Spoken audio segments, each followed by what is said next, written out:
Mas nakakalungkot po isipin na mas nagiging kasalanan kapag ang pangalan ng Diyos ay ginagamit para sa pansariling kapakanan, para sa likes, shares, o para pilitin ang damdamin ng iba.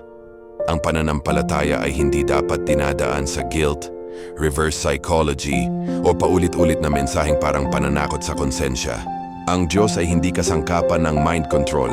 Ang panalangin ay dapat taos-puso, tahimik kung minsan, at nagmumula sa puso, hindi ipinipilit, hindi ginagamit para iparamdam sa iba na sila'y kulang o mali kapag hindi sila sumagot ng Amen. Naniniwala ako kay Hesukristo at naniniwala akong ang kanyang pangalan ay banal. Dapat itong banggitin ng may paggalang, hindi para magdulot ng mental pressure, takot o panic sa kapwa.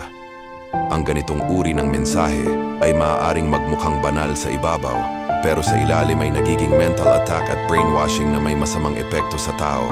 Kung talagang mahalaga ang Diyos sa buhay ng isang tao, hindi niya kailangang pilitin ang iba para patunayan ito.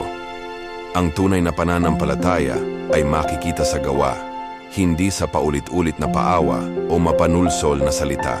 Nakakalungkot dahil ang Diyos ay pag-ibig, hindi pamimilit.